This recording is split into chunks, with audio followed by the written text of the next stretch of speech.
Hey guys, welcome to part 28 of Paper Mario. And in this part, we're going to do some more faffing about.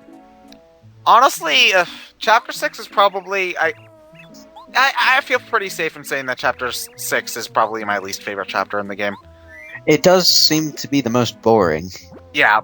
Well, for one thing, the music's pretty lame. But for another thing... Yeah, it's laid back, but I think the biggest problem with it is that you're doing a lot of walking back and forth. Which admittedly is a problem that doesn't really go away for the series in general.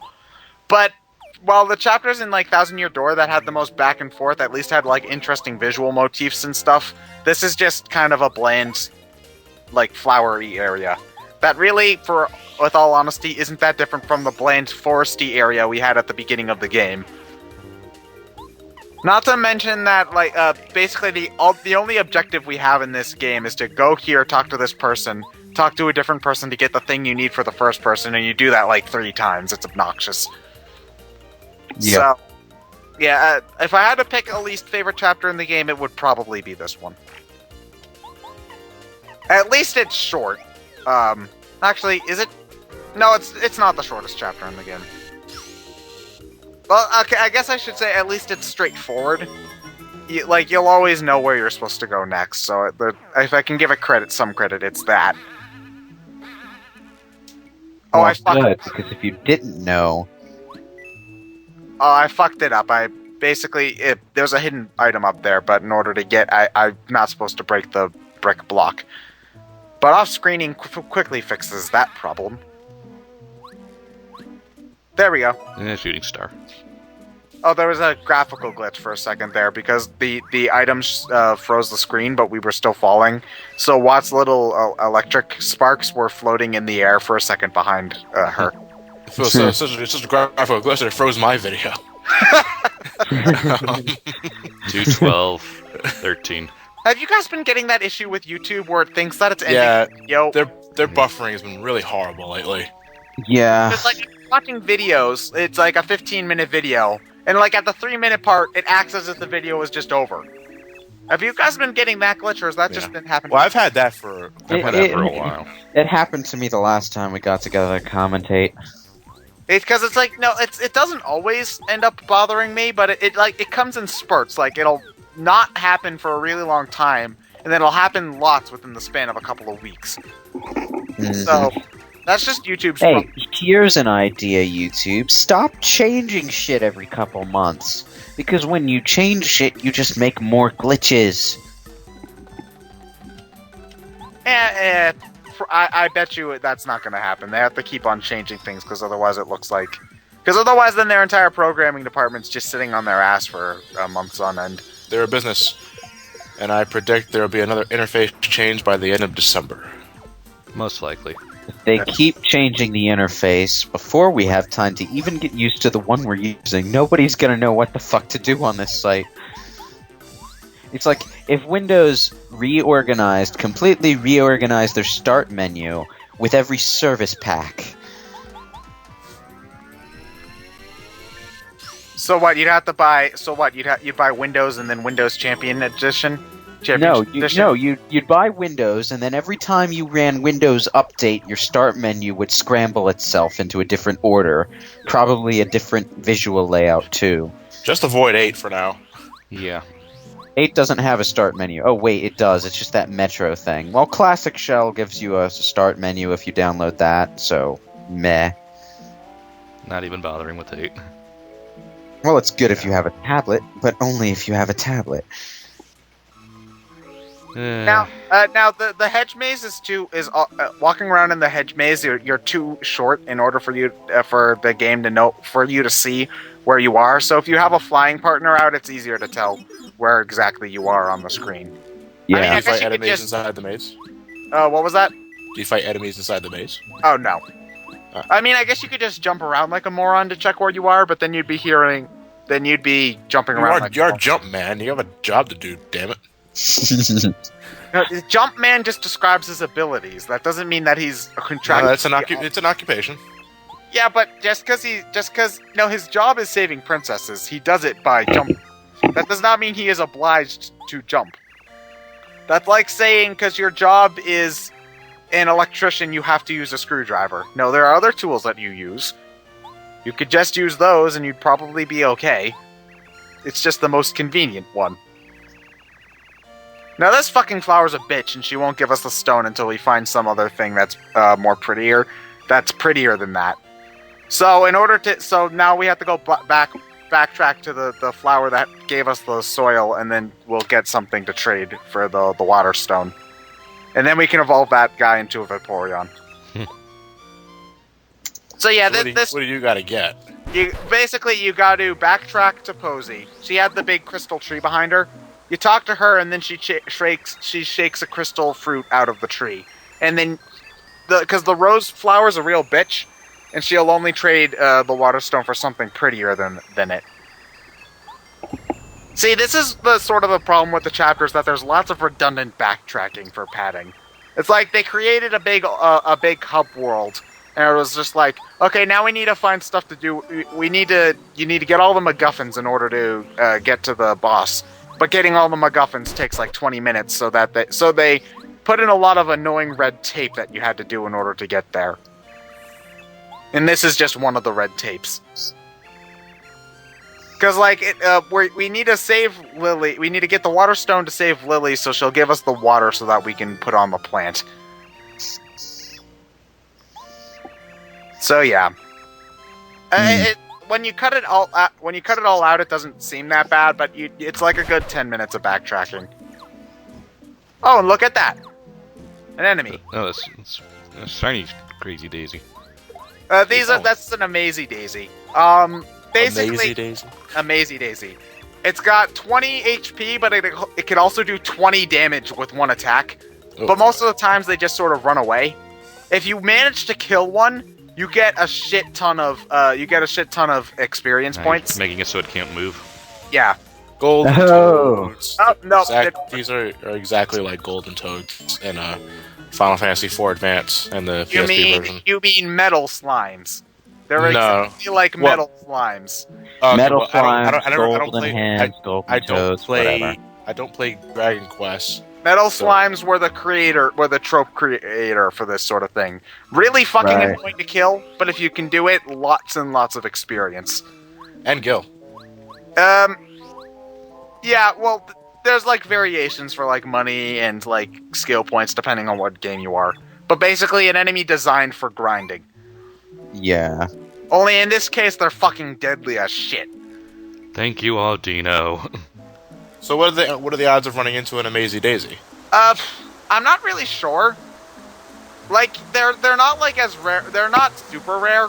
Like you'll run into one or two of them, but you won't find them very often. And killing one's really hard. However, I don't really recommend going out of your way to go after them, because as we discussed before, leveling up too much in this game is a bad thing. Because you'll break the game if you do that. That's still stupid, though. You know that, right? I know that. I don't have as much of a problem with it, because the game is designed well enough to the point where you never need to max out your stats anyway. I know, but grinding to max level should be a choice the player should be allowed to make. I guess, but still. I mean... Yeah, I guess it must have been a developer oversight where they forgot. I can't imagine them leaving that in on purpose. So it must have just been an oversight. And actually, I'm pretty sure it had to be an oversight. But still, you're not going to want to go out of your way to kill them. Because like while you're trying to kill the Amazy Daisy, it's very likely that it will either run away or kill you. So just don't bother. Bubble tree. We need to get the bubble fruit, which is the fruit that we got from it by whacking it. We need to do that, and we need to give it to the bubble plant, and then that will let us proceed to another area of the chapter. And that area of the chapter actually has decent music. Yay! She kept us waiting for a bubble? I'm not quite sure what you're referencing there. Bubble Buddy. No, not yet. Here's Bubble Buddy. So like all the other plants are anthropomorphized and shit. But this is just a normal plant. You can talk. Yeah, it can talk, but it It's doesn't. a load of this. It can talk, but it doesn't have like a mouth or anything. It's the bubble grappler from Ocarina of Time. Is it? It is. It looks like it. I wouldn't be surprised if they recycled that. It's the one from Jabu Jabu's belly. It is. Well, it's a bubble. Selective density. Yeah, pretty much. Though yeah, I think you need a bubble plant every time you want to go over there, so don't drop down unless if you want to backtrack for another Oh, one. so Why you're do the actually, logs you're actually open up? No, wait, never mind. In this area, you get a new partner that'll allow you to travel over those spikes. Why So do never- the logs open up? to let you see where you- No, they don't actually open up. That's just so you can see what's going on, sort of thing. Oh, so it's a visual gag. Yeah, Yeah. pretty much. Mega Smash. Wait, what am I? Oh, there's a hidden item hidden behind one of the flowers there. What am I trying to do here? I don't remember. Oh wait, there's a hidden item. I can see it behind the flowers, but I can't see well enough to see what item it is. so you don't go for it as a result. Yeah. So anyway, here, this song right here, the Sun Tower song, is quite possibly one of the best tracks in the game, yet one of the most underutilized, because it will only play in this spot for the 30 seconds you're in this room. And it's such a good song, too. It's like, So it's a really... now you gotta wait for the eventual re-release that has an optional dungeon that uses this song as the I background. wish that they did make this area a mini dungeon, though, because this is such a great track. Here's the sun. He's a mopey motherfucker because there's too many clouds in the sky. So, You're the Yeah. sun. yeah. Why are you down here and not up there? There's too many clouds for him to physically go into the sky. He That should have cloud's are backwards. not. in the sky to begin with. That's bass backwards. They caught him off guard. He was taking a bathroom break. So, why did they have to? Why couldn't they make this area a little bit bigger? That's all I want. Yeah. You probably won't even hear two full loops of this song every time you play the game. And you don't know how long it took me to find an extended version of this on YouTube. Well, I mean, that's the problem when you got a lot of detail, musical detail placed in your games. I can say the same for a lot of areas in Brave Fence and Musashi, where you hear this really wonderful musical piece in an area that you're only there for about 20 seconds, and you leave. And I present to you the 90s partner. I need to play Brave Fencer Musashi. The only one that I played in that series was Samurai Legend Musashi, which is really fucking bland. Isn't there only 2 games? Yeah, there's Yeah. only 2 games. It's kind of hard to define it as a series. I bought that game at Rite Aid. Rite Aid. I bought it at Rite Aid. The pharmacy? Yes. What? That is how well, low that game some stunk. Rite Aids and CVS's especially do sell games behind the counter. Oh, this wasn't even behind the counter. It was like in an aisle. I see. I know that pharmacies like they have bad movies. They But I have didn't know bad they had movies bad and games, also too. have really bad games. Usually things like Shovelware. DS titles. It's usually shovelware. It's usually shovelware, yeah. Which Sometimes goes you to show, if your game shows up in a Rite Aid, you fucked up bad. Sometimes you get lucky and you find something hidden, a hidden gem in there, but really, that just makes me feel bad because it's like the poor game. You know, it could have. Oh no, this game deserves no pity. Could it have been cool? I Was there- would rather play Devil May Cry 2. Oh, Ouch. and you don't Ouch. like that game. That ew. Ouch. Yeah. Okay, well, yeah, we're almost done with this. This attack will do. We'll finish him off. That's 10 good. damage. Woo. Poof. Now this guy has this distinct is the only partner in the game that you actually fight before recruiting him. Woo. I like how the cloud is its own separate entity, though. So it's like So it's like Kashi. Who? It's like, sorry, Kate Sith. You see, nobody recognizes the character if I say his name the proper Well, way. no, I know that. I know who Keiichi is. It's like I know that's the correct way of pronouncing it. It's just I wasn't quite sure what you were referring to. I guess That's it's why I just. always pronounce it as Kate Sith. Everyone knows what I'm talking about when I say Kate Sith.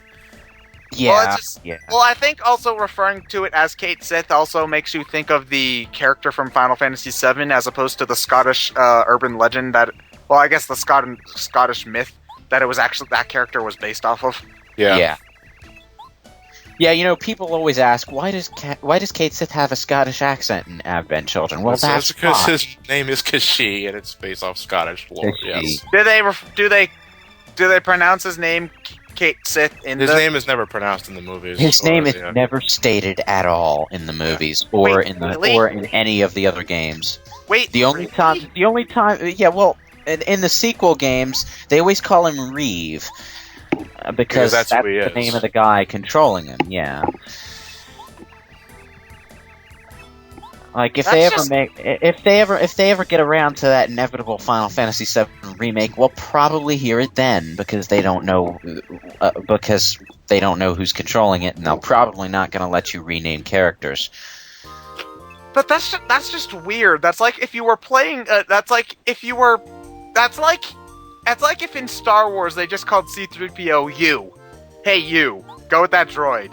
Hey you, stop being an annoying asshole. Well, that's what they do to Tidus in Final Fantasy X. He deserves it. Well, it's because he's the only character you can rename. But in the sequels, they call him Reeve because they're talking directly to the man controlling the remote control car. You see. Wait, Well- there's a guy controlling. Yeah, he's a cat. Shinra. Toy. Spoiler toy. alert: he's a Shinra employee. He's controlling Kachi through some unspecified magical technology. So it's a guy controlling a cat controlling a giant Moogle doll. Yeah, and whenever Kachi dies, he just makes another one and sends him out for you. So it's basically he can fight from a safe distance. No, I'm just confused. Why doesn't he just remote control the giant Moogle thing? Isn't that the one that does all the work? The giant Moogle thing that doesn't show up in any of the sequels for some reason? Sure. I think he's controlling both. Kachi sort of controls it with a megaphone, I think. But that's only when it's attacking or whatever. This game is weird. You know, one of these days I actually have to play Final Fantasy VII because I think that's like required playing. I think you should play it at least once. See what It's you worth think about playing it. at least once, just to form an opinion. But I I wouldn't think bet on it being it's just the one of those bestest things. thing ever. I think like regardless of its quality, a gamer who hasn't played Final Fantasy VII is like an English professor who hasn't read Catcher in the Rye. It's like required reading at some point. But it's not as good as it's cracked up to be. Yeah, exactly. The first 8 hours are as good as it's cracked up to be. Funnily enough, that's the most linear and story-based part of the game. The rest of the game kind of loses its focus, but otherwise, it's a pretty solid game. Just the magic defense stat is utterly useless because it's bugged, doesn't do anything. Yeah, that's about all you need to know. Go get it. Okay, I'll slap it on the eventually list. Oh, now I'll never play it.